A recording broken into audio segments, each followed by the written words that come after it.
Fala galera do segundo ano, esse é o vídeo que eu vou apresentar para vocês a correção daquelas atividades que eu enviei na semana passada. Então esse é o arquivo que eu enviei para vocês. São os mesmos exercícios lá da página 87 do livro, né? Nós havíamos resolvido esses exercícios aqui, do livro de vocês também, lá da página 86, e ficou para que vocês pudessem resolver os exercícios propostos da página 87. Então, eu vou fazer a resolução aqui de cada um por um.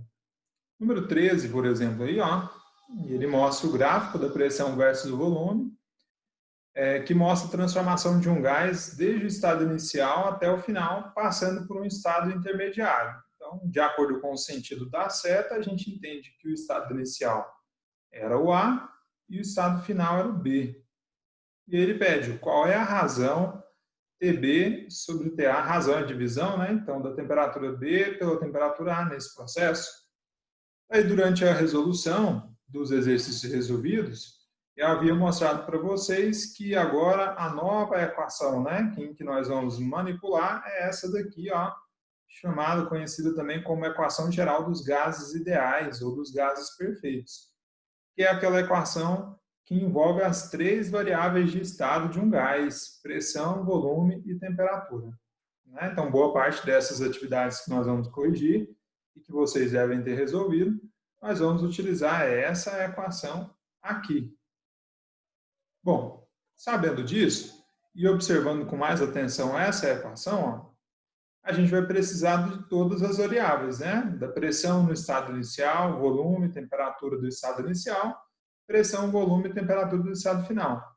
Mas na atividade número 13, nós vamos perceber que a temperatura não foi fornecida. E que ele também não quer que nós determinemos a temperatura do estado final ou a temperatura do estado inicial. Ele quer que nós determinemos a razão entre essas duas temperaturas. Então, usando os dados que nós temos e a fórmula que nós conhecemos na aula passada, como que nós poderíamos resolver isso? Então, eu vou anotar esses dados aqui no quadro branco e a fórmula também para a gente poder ver como proceder nesse caso. E aí, tirando aquelas informações do quadro, nós temos lá a pressão do estado A, que é de 3 atmosferas, só olhar no gráfico. O volume, que é de 1 litro, também é só olhar no gráfico. Pressão do estado final, lá, o B, de 1 atmosfera, e o volume 6 litros no estado B. E como nós vimos e comentamos, nós não temos o valor da temperatura A e da temperatura B, mas não é isso que é para determinar. O que ele quer que a gente determine é justamente essa razão entre a temperatura B e a temperatura A. Será que tem como determinar essa razão sem conhecer o valor de cada temperatura? Tem sim. Então, existe uma maneira mais simples se a gente manipular essa fórmula antes de substituir. É, por exemplo, entender um artifício matemático, compreender essa fórmula como sendo uma proporção também, né? Quando a gente tem uma igualdade entre duas razões, nós temos uma proporção. Eu escrevi isso aqui nessa folha para a gente entender o que a gente pode fazer com a proporção. Então, nós temos aí, ó, A sobre B igual a D sobre... A sobre B de bola igual a C sobre D, né? O que isso significa? Se a gente tem essa proporção, eu posso escrever ela em qualquer orientação. Posso escrever nessa que está escrita, A sobre B e C sobre D, ou eu posso colocar dessa maneira, ó, e fica o A sobre o C e o B sobre o D. Eu posso escrever assim também uma proporção, ó, mudando a ordem dessa forma. Então, tudo que eu fizer com a folha, sem torcer essa folha, né, sem torcer a proporção, eu posso. E por que esse artifício me ajuda na resolução dessa atividade? Porque como eu quero determinar a razão da temperatura B pela temperatura A, eu posso mudar essa fórmula, né, escrever ela com outro formato, de forma que apareça essa razão, como por exemplo aqui, ó. Eu posso escrever TB está para TA, então vai ficar assim, ó, para ficar conveniente para nós e não vai ficar errado. TB está para TA. Bom, mas lembra que eu não posso torcer a folha, né?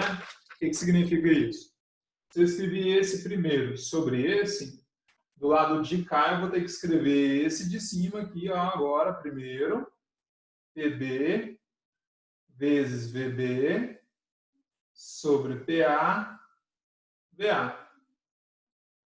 E agora, se eu substituir esses valores, e eu tenho todos eles para substituir, eu vou encontrar justamente a razão que foi pedida na atividade. Então, continuando aqui embaixo, ó, a razão PB sobre PA é igual. Qual que é a pressão no estado final? 1. O volume do estado final? 6. Pressão do estado inicial? 3. Volume do estado inicial? 1. E aí, se a gente resolver, ó, 1 vezes 6, 6. 3 vezes 1, 3. 6 dividido por 3, 2. Sem unidade, porque é uma razão. E aí, quando a gente escreve uma razão, essa razão não tem unidade. Então, aqui não seria Kelvin, não seria Celsius, é uma razão. Então, nós temos que a razão da temperatura final para a temperatura inicial é de 2. Ou seja, a temperatura final era 2 vezes maior que a temperatura inicial e pronto. O exercício está resolvido. Não era tão complicado quanto parecia. Então, a gente vai continuar a nossa lista ali do exercício 14. E na número 14 diz assim, ó, considere as seguintes transformações para um certo gás ideal. Então temos lá, né? Inicia-se a pressão P1 e volume V1. Passa por um processo isocórico que dobra a sua pressão. O isocórico, lembra? Que também é chamado de isovolumétrico ou isométrico, né? É aquele processo ou transformação em que o volume do gás não muda. O que muda é a pressão e a temperatura. Lembra? Passa por um processo isobárico que dobra o seu volume. Daí já o processo isobárico é a transformação isobárica, que é aquela que a pressão permanece constante enquanto o volume e a temperatura não se alteram. Finalmente, passa por um processo isotérmico, que é aquela transformação em que a temperatura que permanece constante e novamente dobra seu volume. E aí, depois de tudo isso, ele pede no caderno, represente cada transformação do gás no gráfico pressão versus volume, né? Ou no diagrama pressão versus volume.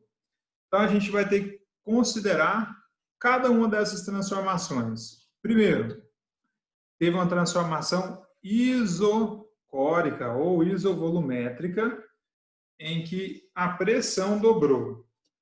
Então, a primeira transformação ocorrida, isocórica, grava isso aí. Segunda transformação, foi uma transformação isobárica. E aí quem dobra é o volume. E por último, uma transformação isotérmica.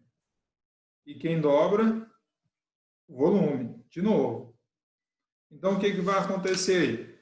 A gente vai ter que montar isso no diagrama. Ele deu ali, inicia-se a pressão P1 e volume 1. Então, o que você precisava fazer? Desenhar o diagrama, né? Pressão versus volume. E agora a gente não tem valores numéricos para colocar. O que a gente tem é informações. Por exemplo, fala de um estado inicial, né? Então eu posso marcar um pontinho aqui, ó, e um ponto aqui. E que aqui eu vou chamar de pressão 1, como ele chamou, e volume 1. Vou marcar esse ponto, ó. Esse foi o estado inicial do gás. E se você quiser, pode chamar esse estado aqui de estado A, tá? Para remeter ao primeiro estado. Desse estado, o que acontece? O gás ele sofre uma transformação isocórica, que é aquela transformação isovolumétrica, que é a transformação que o volume não muda. Se o volume não muda, ele vai continuar sendo V1. Ou seja, vai ter uma transformação nesse sentido aqui, ó, no sentido vertical, para que o volume permaneça o mesmo.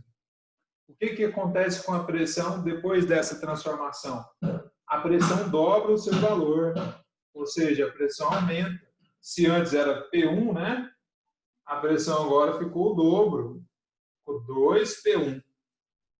E aí nós temos ali um novo ponto do gráfico, né? Que a gente pode chamar esse estado aqui de estado B. Ou seja, houve uma transformação que levou o gás de um estado A para um estado B, onde a pressão era maior, era o dobro, mas o volume permanece constante e isso se interpreta no gráfico colocando um ponto em cima do V1. Depois ele sofre uma outra transformação, que é a transformação isobárica. A transformação isobárica é aquela que a pressão continua constante. Ou seja, a transformação foi nesse sentido, para que a pressão não aumentasse nem diminuísse, permanecesse constante. E aí nessa transformação, o que acontece? O volume é que aumenta. O volume passa de um volume inicial para o dobro do seu valor. O volume dobra, passa a ser de 2V1. E aí eu faria um ponto aqui, ó, para representar essa outra situação. E é claro, né? Para indicar o sentido da transformação, já que nós temos duas, a gente faz ali a linha e representa através de uma seta para mostrar qual é o sentido da transformação. E, por fim, ele sofre uma transformação isotérmica. Então, a gente precisa conhecer, né, e saber da existência daquela curva chamada isoterma, que nós comentamos ali na aula passada, na aula online, inclusive. A isoterma é aquela curva onde há variação de pressão e volume, mas nessa curva a temperatura é constante. Então, quando o gás ele sofre uma transformação isotérmica, ele sai de um ponto dessa curva e cai em outro ponto dessa curva, né? Então, a transformação agora não vai ser uma representação em linha reta como as duas anteriores. Vai ser uma representação em cima dessa curva. O que acontece depois da transformação isotérmica? O volume dobra. Então, como que eu vou saber se eu vou partir do ponto C para cima ou se eu vou partir do ponto C para baixo? Se o volume dobrou mais uma vez, quer dizer que o volume agora deixou de ser esse e ele aumentou. Aumentou? Ele dobrou novamente. Então, ele virou outro pedacinho desse para cá, que foi o dobro. E como ele dobrou de novo, então agora ele é 4 vezes o volume inicial, porque é o dobro do dobro. E aí, você marca um ponto, né, para representar lá na curva. Esse ponto você pode chamar aí de estado D. E aí, agora sim, pode confirmar, né, a curva representando o sentido da transformação. Então, esse é o diagrama pressão versus volume, que representa aquelas 3 transformações em sequências, né? Em sequência, uma transformação isovolumétrica de A para B, transformação isobárica de B para C e transformação isotérmica de C para D. Esse era o diagrama que era para se fazer na atividade número 14. E, semelhantemente, nós temos o exercício de número 15, que fala: considere as seguintes transformações para um certo gás ideal. Inicia a pressão P1 e volume V1, passa por um processo isotérmico em que seu volume é reduzido à metade, passa por um processo isocórico em que a pressão é reduzida à metade, finalmente passa por um processo isobárico em que seu volume é dobrado. E aí é para representar essas transformações no diagrama pressão versus volume. Então, mais uma vez, você teria que desenhar o diagrama pressão versus volume, né? Completar a linha que eu apaguei. E a gente vai começar a representação a partir daquele ponto inicial. Qual o ponto inicial que ele mostrou para nós? O P1, V1, né? Então, eu vou marcar em um lugar aqui, vou marcar o V1 aqui, e vou marcar o P1 aqui. Daí, o lugar que você vai marcar, como é genérico, né? Não tem um valor numérico, ele não tem muita importância. E você representa esse ponto para ele ser o estado inicial do gás, antes daquelas transformações todas, que a gente pode chamar de A. Daí você volta e lê, né? O que ele sofre primeiro? Eu anotei aqui para eu lembrar. Primeiro, ele sofre uma transformação isotérmica. A gente acabou de ver no 14 que a transformação isotérmica ela acontece em cima daquela curva que nós chamamos de isoterma, que é aquela curva em que a temperatura é constante. Em qualquer ponto em cima dessa curva, a temperatura é constante. Como a primeira transformação foi isotérmica, transformação isotérmica é justamente aquela em que a temperatura é constante. E aí, para eu saber para que lado da curva eu vou caminhar, eu tenho que observar o que aconteceu ou com o volume ou com a pressão. Lá fala que o volume foi reduzido à metade, ou seja, o volume saiu desse ponto e veio para cá, né? Ele foi reduzido à metade.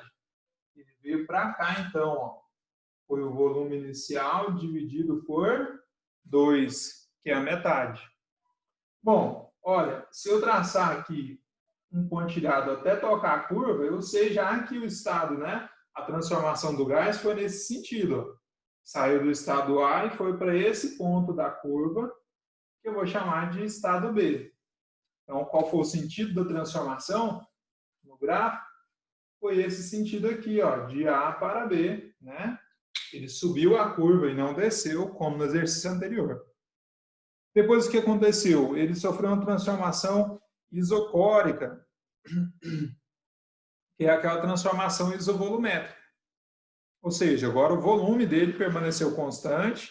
E o que aconteceu com a pressão? A pressão ali reduziu pela metade. Então, agora, se ele estava aqui, né, a essa pressão, que a gente vai chamar de P2, que é diferente dessa, ele caiu e foi para metade da pressão. A proporção do meu gráfico aqui não ficou muito boa, mas se o volume caiu pela metade, nós já estudamos isso, né? Que quando o volume cai pela metade, a pressão dobra. Então, essa pressão aqui, ó, era o dobro da pressão inicial. Se depois de que ele estava no estado B, a sua pressão reduziu pela metade, então ela voltou a ocupar a pressão inicial, certo? O gás, então, ele saiu do estado B, foi para um novo estado, sob uma nova condição de pressão e volume, que nós podemos chamar aqui de estado C. E como que eu sei que foi nesse sentido vertical? Porque a transformação foi isovolumétrica, isocórica ou isométrica, em que o volume não muda. Então, aqui em cima o volume era esse, aqui no ponto C, no estado C, o volume também é V1 sobre 2. E, por fim, ele sofre uma transformação isobárica, em que o seu volume é dobrado. Transformação isobárica é aquela agora em que a pressão não muda. Então, o sentido da transformação agora é horizontal, ó, e ela vai voltar ao estado inicial, então. Então, é como se fosse uma transformação cíclica, né? Ela saiu do ponto A, foi para um novo estado, reduziu para um terceiro estado e, por fim, voltou ao seu estado inicial.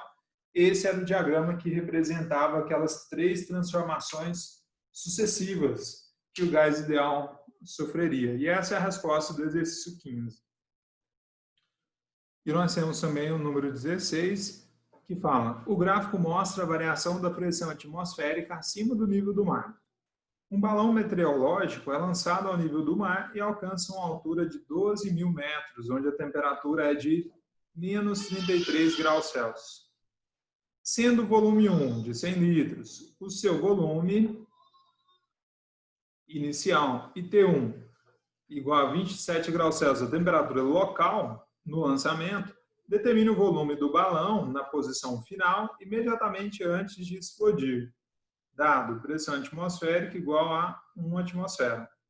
E nós temos o gráfico aqui que relaciona a altura do balão com a pressão atmosférica. À medida que a altura aumenta, a pressão atmosférica diminui. À medida que a altura diminui, a pressão atmosférica aumenta. Se você ler de novo, você vai perceber que ele está pedindo o quê? Para determinar o volume do balão na posição final. Então, nós precisamos determinar o volume do balão na posição final. Sabendo que o balão é preenchido com gás, nós vamos usar a equação geral dos gases perfeitos e retirar as informações desse problema. Por exemplo, nós temos essa altura, mas naquela forma não usa altura, né? Então, de repente, a gente vai precisar usar essa altura, mas não na fórmula, não na equação geral dos gases ideais. Mas nós temos que a temperatura lá naquela altitude, né, lá onde o balão vai alcançar, é de menos 33 graus Celsius. O volume inicial, quer dizer, o volume quando o balão é lançado, é de 100 litros.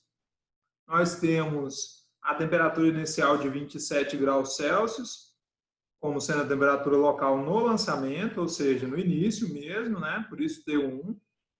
E é isso. Qual a informação que nós não temos clara aqui?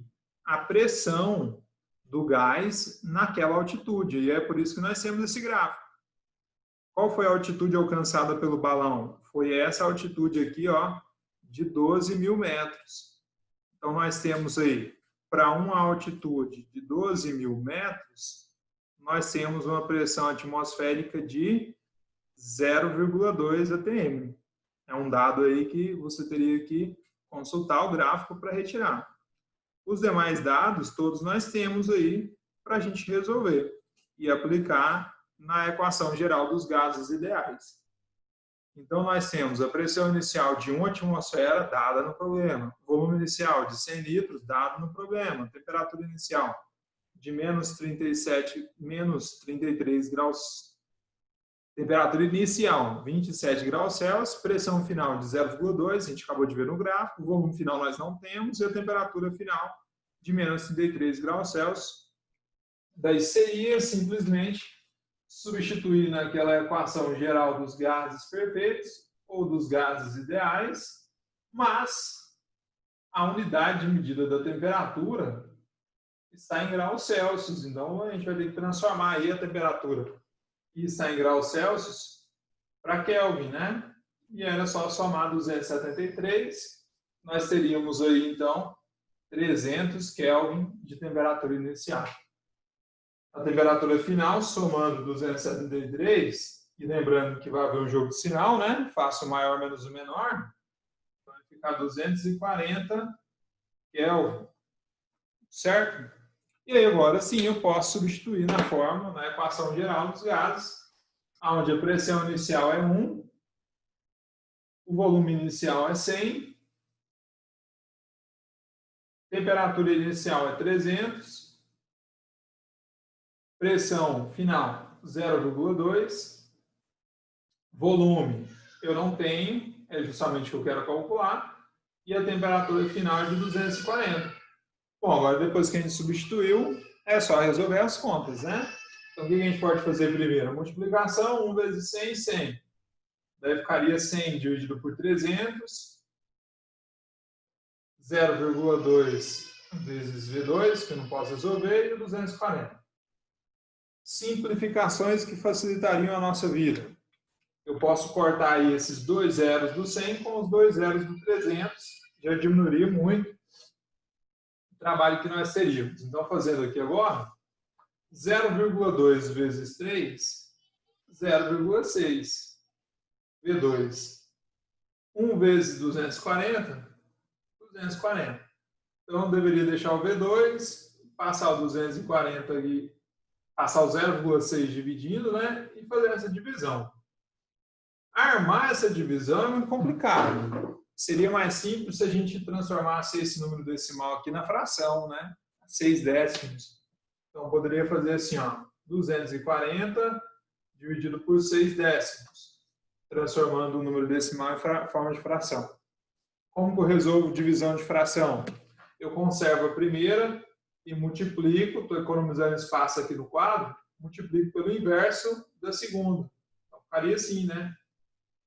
E aí eu poderia calcular sem grandes problemas agora, sabendo aí que 240 vezes 10 é 2.400, fazendo 2.400 dividido por 6, vai dar 400, né?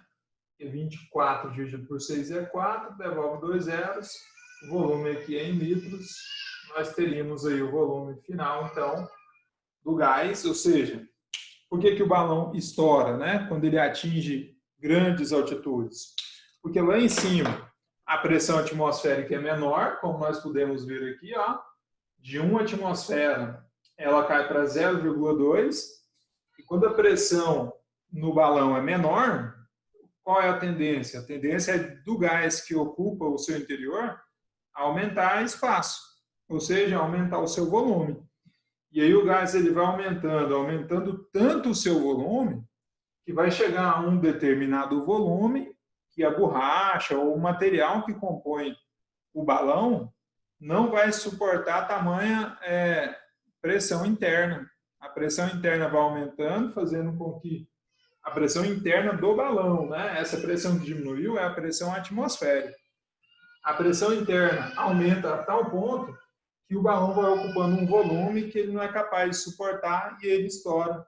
Então, os balões de festa junina que a gente vê subindo, o balão com gás hélio, né? Aquele de aniversário, mas com gás hélio, acontece a mesma coisa. Existe uma determinada altura, altitude que eles adquirem, que a pressão interna é tão grande que faz com que o volume aumenta. É como se o balão tivesse sido enchido mais. E aí ele estoura, né, e não sobe mais. E nós temos ainda a atividade número 17, que é da Universidade Federal do Amazonas. Um gás ideal é levado lentamente do estado inicial A ao estado final C. E nós temos o gráfico, né, o diagrama de pressão versus volume, que mostra essa transformação passando por um estado intermediário B. Para o qual a temperatura vale temperatura B, né, no estado B, de 300 Kelvin. A temperatura já está em Kelvin. A figura apresenta a variação da pressão desse gás em atmosfera em função do volume em litros, que é o famoso diagrama pressão versus volume. Então, como as unidades estão todas de acordo, né? Olha lá, a temperatura já está em Kelvin, a pressão em atmosfera e o volume em litros, unidade de medida não vai ser nossa preocupação.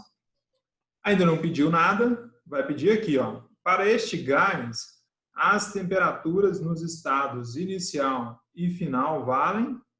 Então, ele quer a temperatura no estado A e a temperatura no estado C. Como que eu poderia fazer? Bom, como ele sofre uma transformação aqui, onde a pressão, né, o volume e a temperatura muda, por isso que ele pede qual é a temperatura, nós temos aí a equação geral dos gases perfeitos para nos ajudar. Então, retirando todas essas informações e anotando aqui no quadro branco, nós temos lá, né, no estado A, a única informação que nós não temos é a temperatura, que é o que precisa ser determinado. No estado B, nós temos as três variáveis de estados, todas na sua devida unidade de medida, e por isso que eu não escrevi aqui. Mas aqui é a atmosfera, volume, litros, e aqui em Kelvin. Né? Mas nós temos os três valores. E no estado final C, nós temos também a pressão e o volume, mas a temperatura é justamente o que ele pede para que a gente responda. Então, ele quer a temperatura no estado A e a temperatura no estado C. Mas se eu usar a equação geral dos gases ideais, nós temos aí, ó. Lembra que cada lado da equação são os dados de um estado específico do gás. Então, por exemplo, nós podemos colocar o estado A com o estado B, que a única informação que nós não temos é justamente a temperatura do estado A, não é verdade? Então, se eu resolver depois substituir, eu encontro. Depois, se eu comparar aí o estado B com o estado C, a única informação que eu não vou ter o dado, né, é a temperatura do estado C. Então, é só eu substituir, eu encontro. Então, na verdade, é só praticar essa fórmula mesmo, né? Então, substituindo, vai ficar como lá? Pressão no estado A, 20. Volume no estado A, 2. Temperatura no estado A, não tem. Pressão no estado B, 15. Volume do estado D, 4. Temperatura do estado B, 300. Olha só, vai sobrar justamente o valor que nós precisamos determinar. Então, fazendo as continhas aí, 20 vezes 2, 40. Aqui continua TA. 15 vezes 4, 60. E aqui 300. Eu posso simplificar cortando aqui esse zero com esse, né? Que eu não posso fazer é cortar esse zero com esse, porque é o sentido que a gente resolve. Né? Multiplicação cruzada é como resolvo uma proporção, então eu não posso simplificar uma proporção no mesmo sentido da sua resolução. Vai ficar, então, 6 vezes TA, 6TA.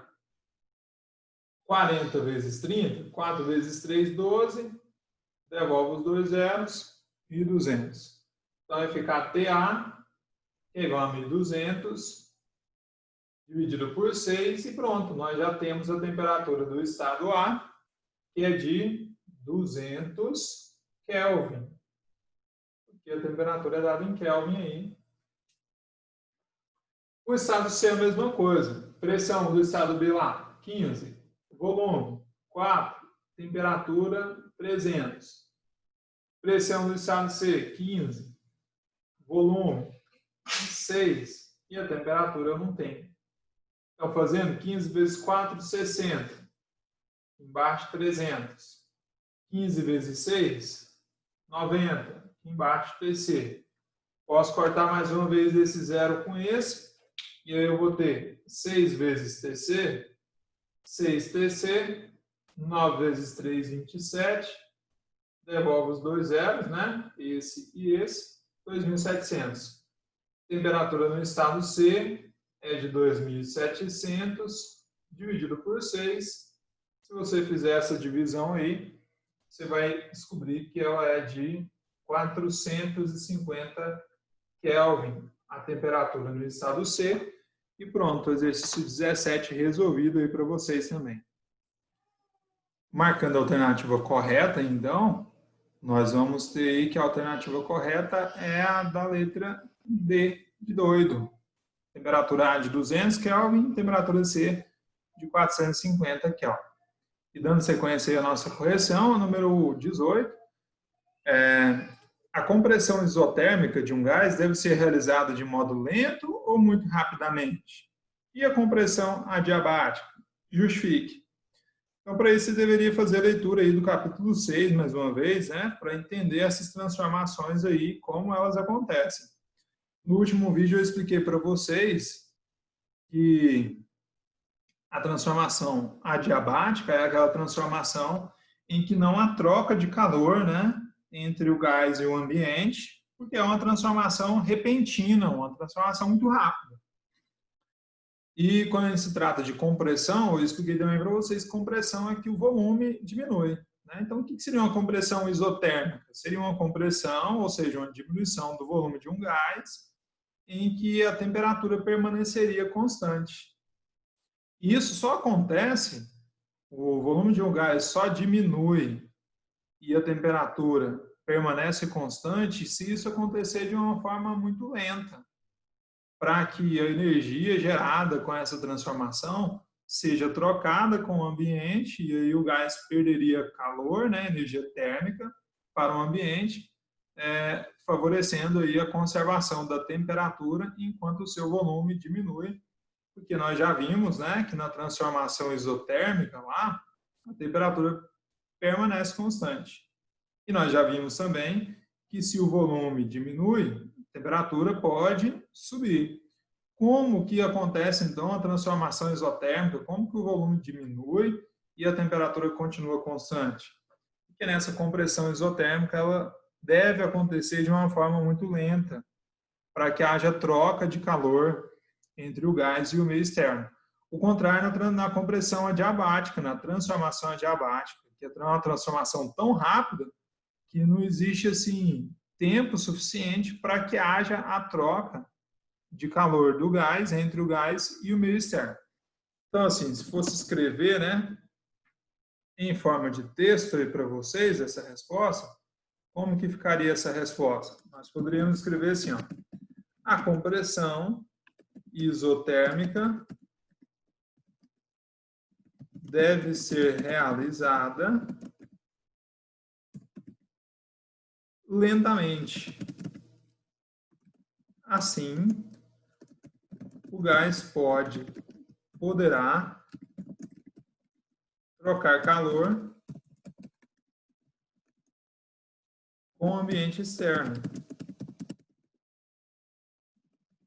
mantendo a temperatura constante. Já a compressão adiabática deve ser realizada rapidamente, para que não ocorra troca de calor. Troca de calor entre quem? Troca de calor com o ambiente externo, entre o gás e o ambiente externo. Então tá aí a lista resolvida para vocês, espero que vocês tenham entendido. Em breve nós faremos aí uma nova aula online para que vocês possam tirar dúvidas.